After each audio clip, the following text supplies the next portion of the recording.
αλλάξουμε τώρα κλίμα και ατμόσφαιρα, πάλι για την τεχνητή νοημοσύνη θα μιλήσουμε. Τεχνητή νοημοσύνη η οποία επεκτείνεται σε πάρα πολλούς τομείς της ιατρικής. Θα μιλήσουμε συγκεκριμένα για την τεχνητή νοημοσύνη στην γαστρεντερολογία. Ναι, το πες. Το είπα σωστά. Γαστρεντερολογία. Ναι, λοιπόν, και θα μιλήσουμε με τον κύριο Αναγνωστόπουλο, τον κύριο Γιώργη Αναγνωστόπουλο, γιατρό, γαστρεντερολόγο, τώρα το είπα σωστά. Διευθυντή της γαστρεντερολογικής κλινικής Μητέρα. Καλημέρα, γιατρέ. Καλημέρα, τι κάνετε, πώς είστε? Να είστε καλά. Χαίρομαι που σας βλέπω. Και εμείς. Υπάρχει η βοήθεια της τεχνητής νοημοσύνης στο θέμα της ενδοσκόπησης? Ναι, βεβαίως υπάρχει και υπάρχει και ανάγκη γι' αυτό μεγάλη.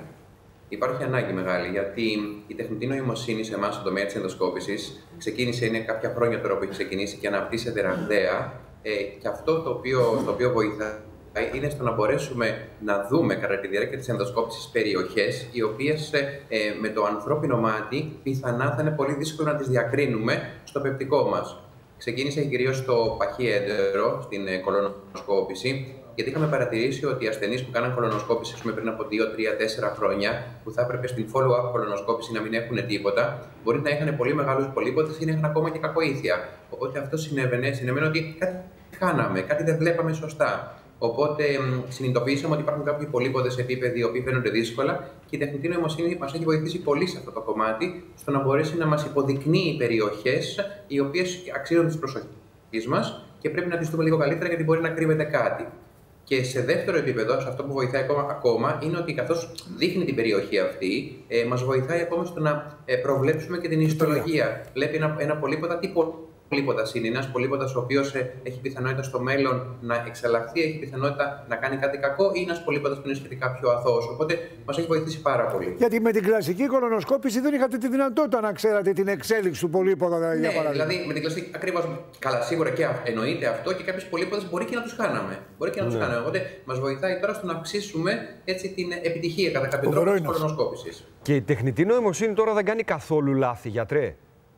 Όχι, κάνει λάθη. Αυτό είναι ακόμα στην αρχή της. Δηλαδή, αυτό που κάνει, εμάς που μας ενδιαφέρει, δεν μας ενδιαφέρουν αυτό που λέμε τα ψευδώς θετικά. Δηλαδή, μπορεί να σου δείξει πράγματα τα οποία να μην έχουν καμία σημασία, να μην είναι καν πολύποδες ή να είναι κάτι αθώο κλπ. Αλλά αυτό όμως που πρέπει να στο δείξει, θα στο δείξει. Εμείς, σαν γαστρεντερολόγος, κρίνεις. Δηλαδή, βλέπεις τι σου δείχνει και κρίνεις. Έχεις την εμπειρία, έχεις κάνει χιλιάδες ενδοσκοπήσεις, μπορείς και κρίνεις αν αυτό που σου δείχνει η τεχνητή κολονοσκόπηση είναι κάτι σημαντικό ή όχι. Αλλά θα στο δείξει. Δηλαδή, ελαττώνει τα ψευδώς αρνητικά. Δηλαδή, εμείς μπορεί να μην δούμε κάτι, αλλά αυτό θα το δει.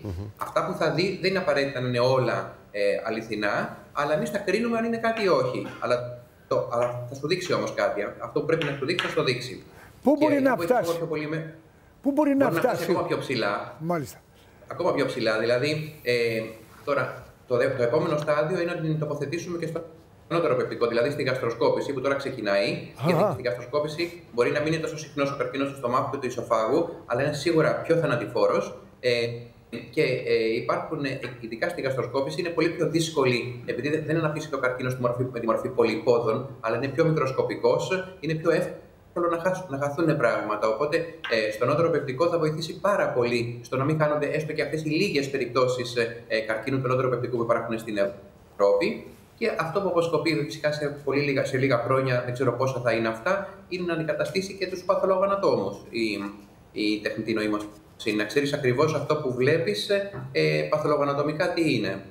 Και μιλάμε για δύο πολύ σημαντικές εξετάσεις, οι οποίες θα πρέπει να γίνονται σε τακτά χρονικά διαστήματα. Κολονοσκόπηση και γαστροσκόπηση. Το λέω γιατί πρόσφατα έκανα, γιατί κάνω το check-up που και που, για να ξέρω τι μου γίνεται. Δεν είναι δηλαδή παίξε-γέλας, Όχι βέβαια. Δεν είναι παίξε-γέλας όλα αυτά. Άνω των 50 νομίζω και βάσει πρωτοκόλλου πρέπει όλοι να κάνουμε αυτές τις εξετάσεις. Άνω των 50, οι Αμερικάνοι λένε 45, γενικά αυτό είναι ένα οικονομικό θέμα. Έχει πάντα να κάνει με τα οικονομικά του κάθε κράτους.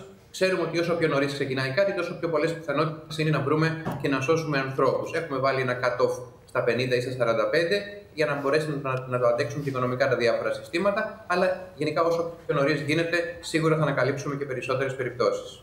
Να σας ευχαριστήσουμε πολύ, κύριε Αναγνωστόπουλε. Πολύ σημαντικά αυτά που ακούσαμε. Αρχίζω και συμπαθώ την τεχνητή νοημοσύνη. Από εκεί που δεν τα πήγαινα καλά, αρχίζω και εξοικειώνομαι. Καιρός ήτανε. Χαίρομαι πολύ. Σας ευχαριστούμε. Καλημέρα. Θα παραμείνουμε στον χώρο. Ναι.